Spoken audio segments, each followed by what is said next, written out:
Welcome back to Kentucky Newsmakers from WKYT. I'm Bill Bryant. Attorney General Andy Beshear has been busy in the early part of 2018 as Kentucky's top elected law enforcement official and legal counsel. He has sued opioid makers and distributors, pointing out that in Bell County alone, more than 30 million doses of opioids were dispensed in the last few years.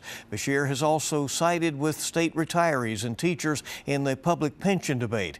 He has said the proposed fixes to Kentucky's profound pension shortfalls are illegal because they violate promises that were made at the time of hiring. Beshear went further and has recommended casino gaming as a way to fund pensions. Beshear is also talking about the legal food frenzy, where lawyers are helping with Kentucky's hunger challenges. Attorney General Andy Beshear with us today. Welcome back to Kentucky Newsmakers. Thanks for having me, Bill. You've aggressively sued pharmaceutical companies and distributors. I think there have been 4 lawsuits. You won also a court ruling saying that you don't need the governor's permission to take action and to hire outside counsel to do that. Do you think your efforts can really dial back Kentucky's opioid addiction crisis? Well, our opioid addiction, our addiction crisis is the challenge of our times. We lose 4 Kentuckians every single day to a fatal overdose. And as you know, I saw that firsthand on a downtown street here in Lexington, pulling an overdosing man from a car. But it's also the single greatest threat to our families. More children in foster care or kinship care than ever before. It's truly ripping us apart at the seams. And I am committed to holding these multinational drug companies that made billions fueling this epidemic, sending 1,200 opioids during a 6-year period into Floyd County for every man, woman, and child. 1,200. But never raising a red flag, never taking responsibility, never stopping that flood. And they made billions. You know, those distributors that we've sued, some of them made over $30 billion just in the last quarter alone. But while they count their billions, they don't put a single dollar into our communities to help us repair and dig out. Do you accuse those companies of willfully addicting Kentuckians? I accuse those companies of knowing how dangerous these drugs are. And especially for these distributors, knowing that there is absolutely no reason for McKesson to send 18 million pills into a eastern Kentucky county of 38,000 people, knowing how dangerous those drugs are, but just taking the money and letting those drugs enter into those communities. And we see the devastation. And it's time that these companies take responsibility. And because they won't on their own, I'm committed to dragging them into a Kentucky court where they have to answer to our families. If Kentucky wins money from drug makers or distributors, as they did in West Virginia, I think $16 million over there in one ruling, where would that money go?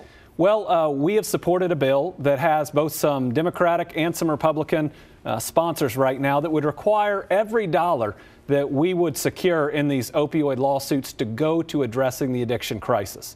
It could go to enforcement, prevention, treatment, recovery, but at the end of the day, this is blood money.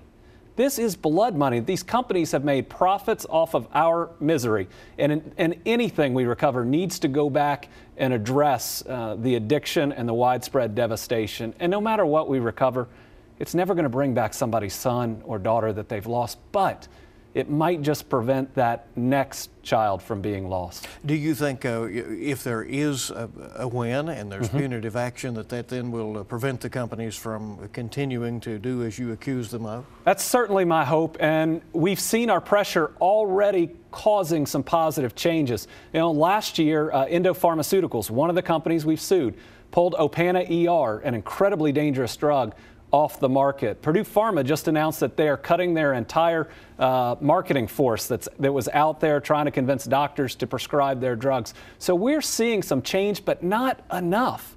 We still see far too many opioids flooding into counties and being prescribed to people that shouldn't be taking them. You know, opioids are for end-of-life care primarily.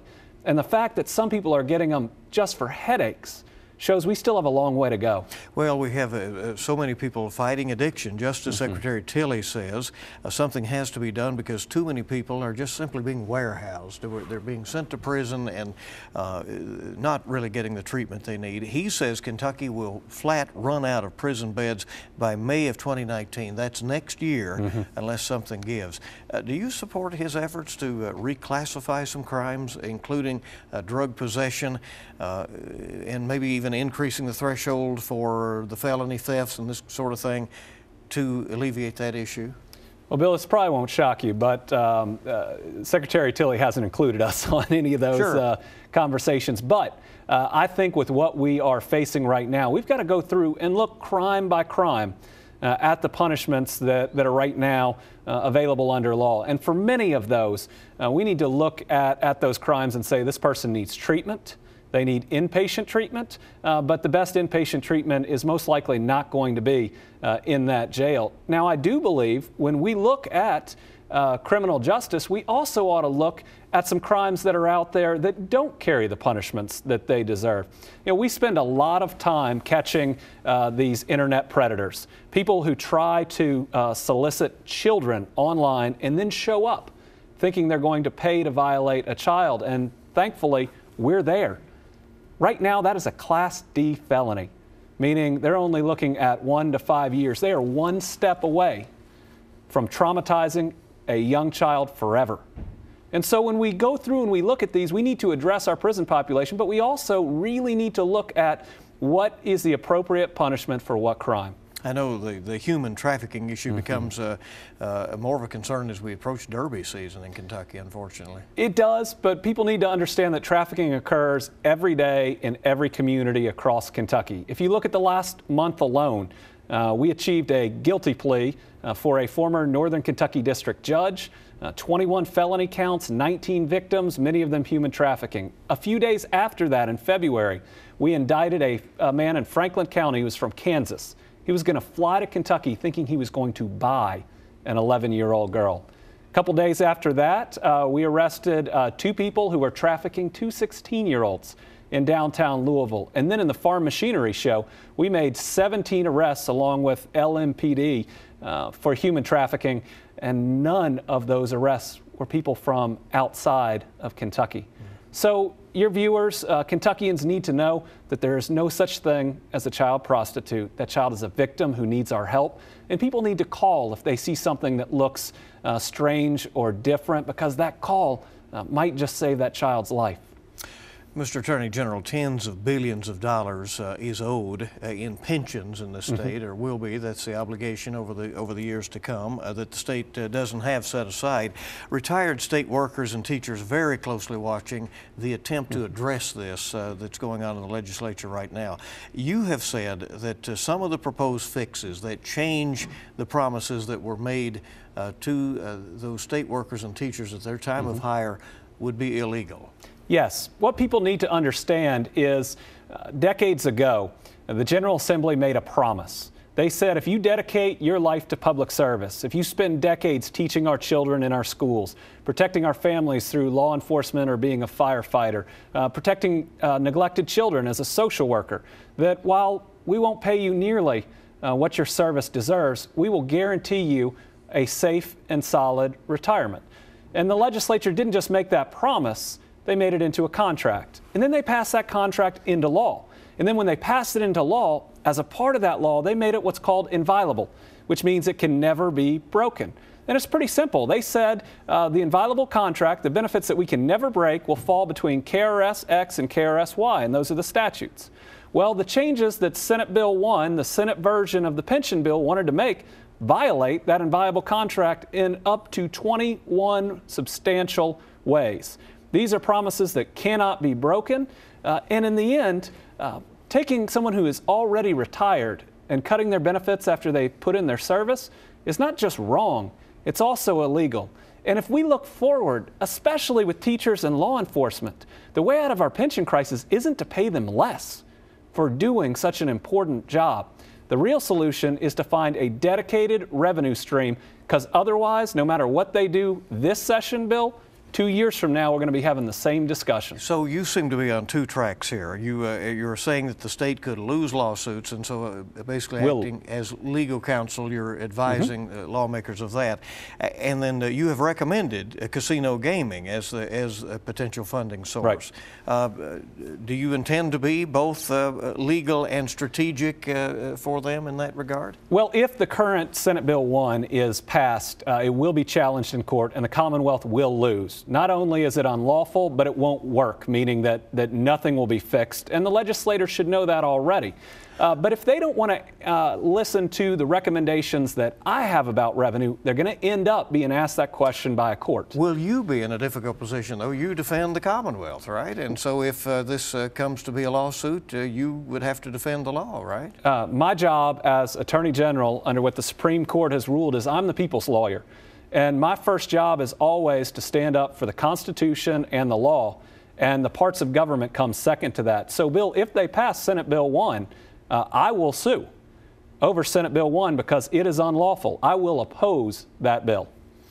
Do you support medicinal medical marijuana, which is a hot topic right now? It is a hot topic. And when I grew up, I watched a generation, I watched some of my friends definitely abuse marijuana. And so I have personal mixed feelings about that bill. But my feelings shouldn't stop what is or is not the will of the Commonwealth. So I'd like to find a way to put this on the ballot. Let's let the people decide this question if they are ready or if they're not. Let's let democracy work. You have something going called the Legal Food Frenzy. You're trying to address hunger in Kentucky. You're trying to get all the lawyers together, basically, instead of opposing each other for once, right? That's right. We're trying to take the natural competitiveness of lawyers and turn it into a good cause. 1 in 5 of our Kentucky children go hungry. That means they don't know where their next meal is coming from. 1 in 5. We can do so much better as a Commonwealth. And whether we're in the legal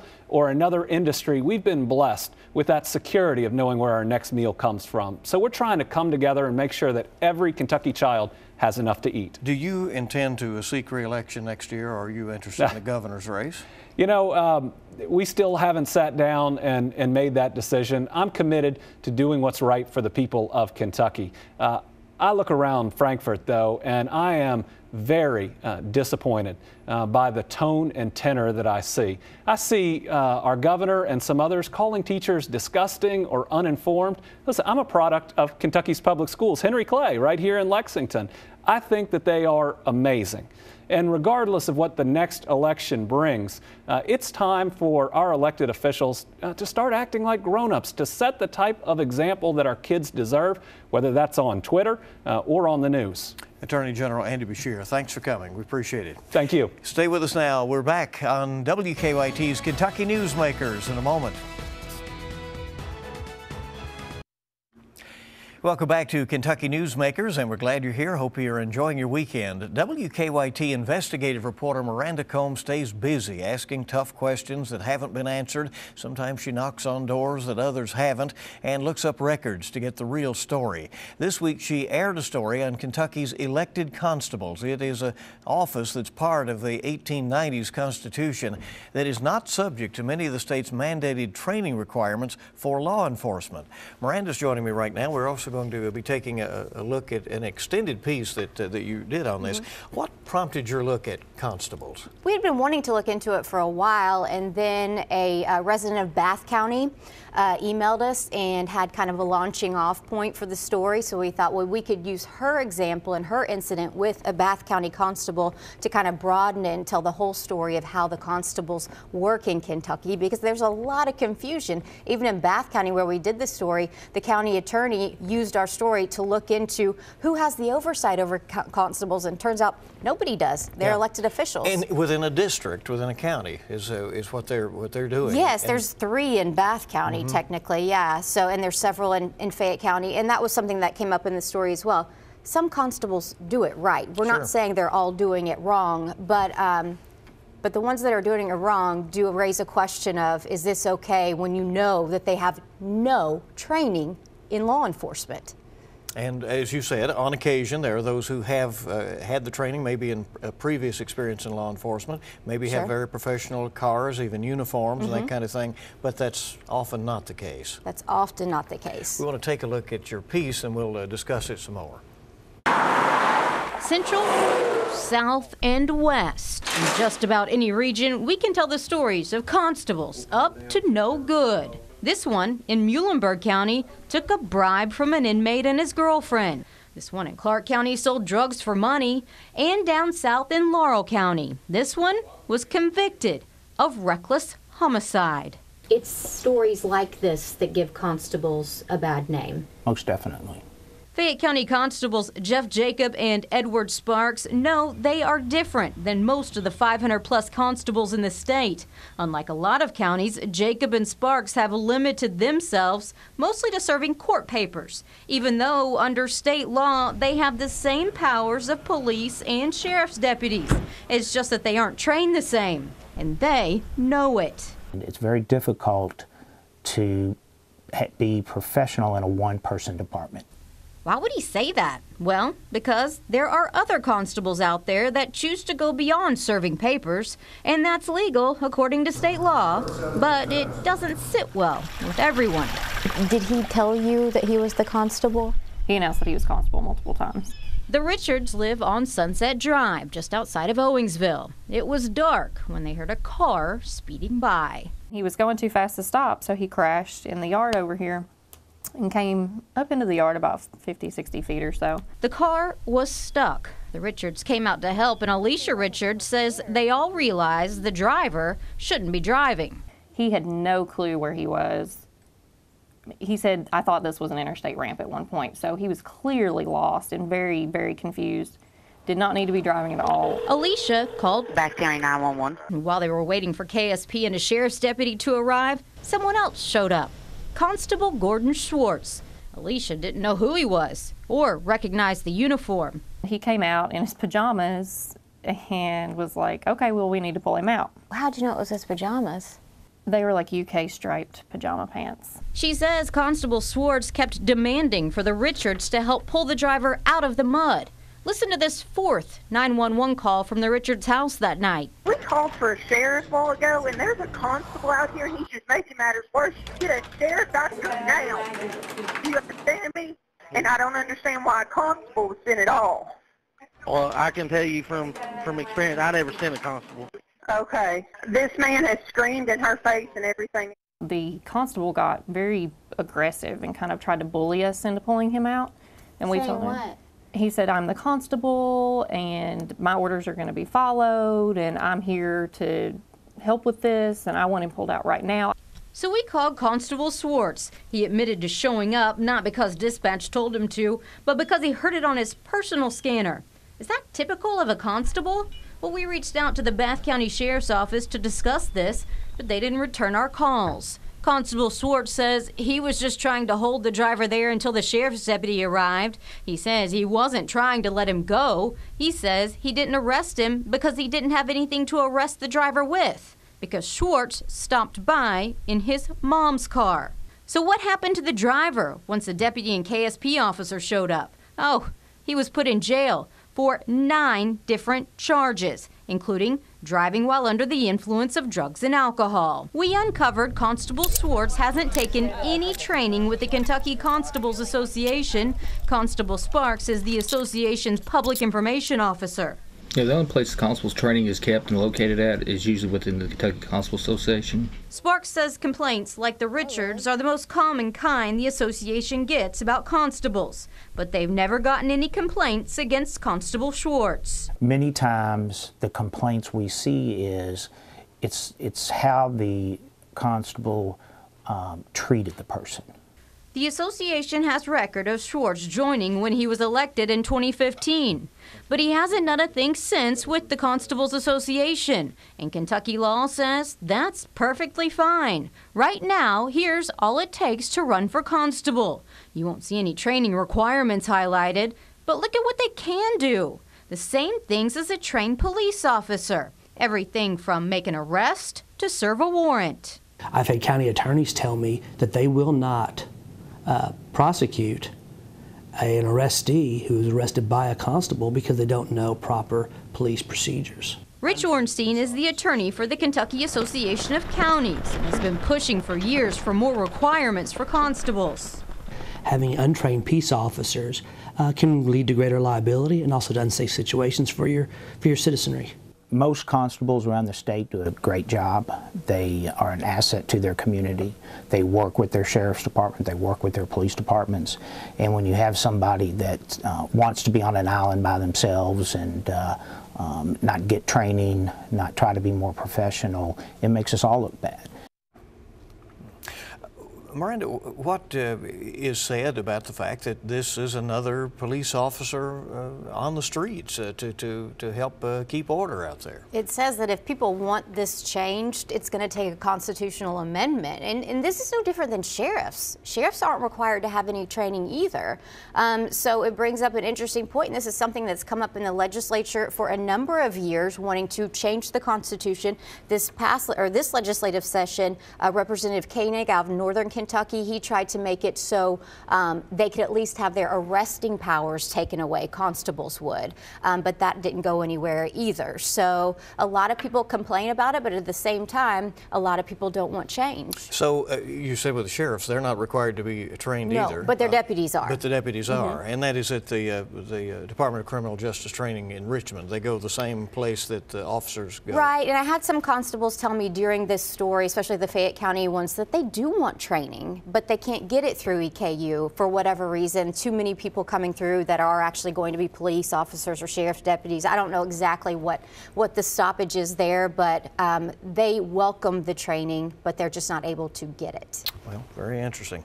I want to talk to you about some of the other investigations that you have going on, and including the emergence of a drug called kratom. That is suddenly an issue. We're going to come back. Miranda Combs will continue with us on WKYT's Kentucky Newsmakers in a moment. Welcome back to WKYT's Kentucky Newsmakers. We're visiting with WKYT investigative reporter Miranda Combs, who knocks on doors, asks a lot of questions, and you have an interesting job with what you do. The U.S. Attorney General was here in Lexington this week. He came back. He was here just a month ago in Kentucky talking about the opioid crisis. He acknowledges that it is likely that overdose deaths will continue to climb. He also said there are a couple of encouraging trends. Fewer people going to emergency rooms, it appears, at the moment, and also just the fact that it looks like there may be some hints out there that doctors are prescribing opioids less. They're more cognizant of the issue and trying different approaches, right? So now the Attorney General, as we had earlier in this show, is trying lawsuits against some of the drug makers, and also the Justice Secretary, John Tilley, says that the Kentucky rate of prisoners being sent, people being convicted and sent in for drug possession crimes, is causing the prison system to be really backed up. We may run out of space next year. He's wanting higher felony thresholds for that, yeah. Yeah, we'll make the change in that. There is the emergence of something called kratom. What is that? Okay, this is another drug that can be bought, though, in gas stations or certain stores, right? And it was to be used to help. It comes from an organic plant out of Southeast Asia, and it was supposed to help people in severe pain. And so, you know how we were talking in the newsroom the other day about how we learn as the stories progress, and this was one of those interesting ones where a month ago we went and interviewed a lady who was in chronic pain from a disease she's had most of her life, and she went through pain management from different levels, and then it got to the place where her insurance wasn't covering oxycodone anymore, and so she found this kratom online, and it worked like a charm. She was able to function again. This would have been a woman that was bedridden. So we were listening to her story and thinking, oh my gosh, you know, the FDA is threatening to ban it. They've already asked people who have it to destroy it. They want anyone selling it to stop selling it immediately. So they're down a path. Other states have already banned this kratom. So she was very concerned about that, because what is she going to do for pain relief, right? Well, as soon as we aired that story, my buddies over at the Isaiah House, the holistic rehab facility in Willisburg, called and said, hey, you want to hear the other side of kratom, give us a call. Well, sure enough, I went down and talked to them last week and talked to 3 different men that had finished rehab but were in there just for kratom. One guy said it gives me the same high as a handful of Lortabs. So should it be banned? Should it be better regulated? There's a lot of questions. They said even when you go into the gas station, some of it can come as like an energy drink, and they could tell by how dark it was whether or not it would give them the same potency. So that points to the fact that it might not be regulated very well. All right, so interesting is something that a lot of eyes are on right now. All right, disabled placards. I know that was something that you looked into a few weeks back. The fact that in 1 year, when some rules were changed about 10 years ago, there was a huge jump in people who have those placards that enables them to park in a much closer parking space. Okay, we actually did this story initially back in November, and I'm pretty proud that it got some traction. Yeah. But yes, David Allgood has been a big push of this, advocate of this bill, and it looks like it's going to make it through. But in 2008, when a disabled placard cost $8 for the first one, $4 for the second one, they were handing out 32,000 in the state. In 2009, the first and second were free, and it jumped to 205,000. In 2016, it was at 293,000. So your question is, are county clerks handing them out just to be nice because they're elected officials as well? So that was the big question in the story we did, and this year David Allgood is very happy with the fact that it looks like this bill is going to pass to get the second placard charge for the second placard to at least cut down on that a little bit. In multiples, the first one is still free, and then it would be the charge. All right. Well, thank you for coming in. We appreciate it very much, and we want to thank you for joining us for this edition of Kentucky Newsmakers. Invite you in for WKYT this morning, bright and early. We start at 4:30, and we hope you make it a good week ahead.